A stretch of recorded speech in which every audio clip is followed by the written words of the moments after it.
Very frenetic morning to Honorable Prime Minister Sir, respected Minister Sir.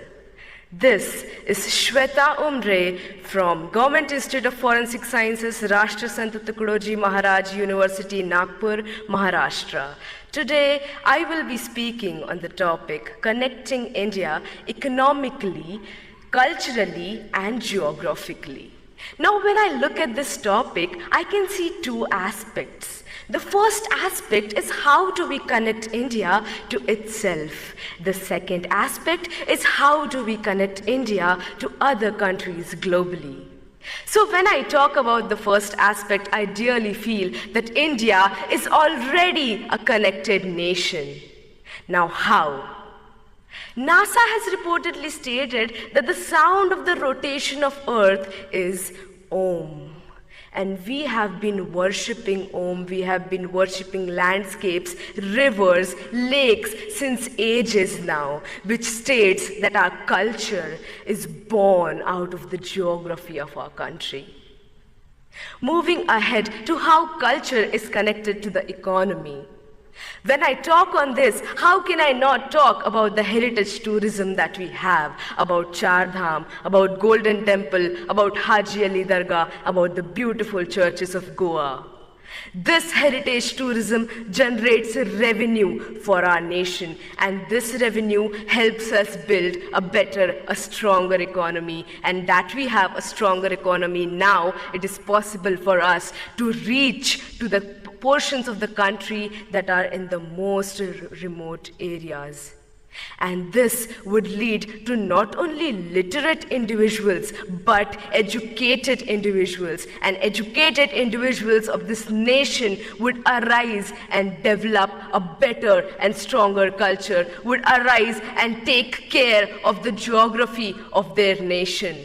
And when this would happen, our India would arise. Talking of geography, when I see that people who drink water in Bengal, it comes from the Himalayas. The people who experience rainfalls in Mumbai are the clouds that are coming from Gujarat. And we have the second largest network of roads in the world, thanks to the 3% taxpayers of this country. Ahead, I would like to state how India is getting connected to other countries globally. India has always been rich in cultivable land, rich in heritage, and rich is amongst all of you beautiful youth people of this country. This is the reason why countries like superpowers want to come to us and invest on our land. This does not only bring pride and respect to my country, it also generates a very strong economical relationship with countries that are more developed than ours. This is how economical bonds form between two countries, and this is how we start understanding each other's geography. And when economy and geography of two countries mix, there is an exchange of cultures. We adapt their culture, they adapt our culture. With this, I would like to state that the only thing that the youth of India can do is to strengthen this connection that already exists within and inter India. How can we do this? We can do this by taking active participation and understanding what our responsibilities and our duties towards our country, our nation, our people are.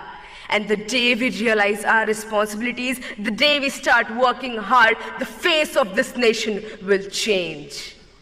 And let's do this. Let's hold our hands, work even harder, and let's do what India was born to do, to build love, to build respect, and to generate peace.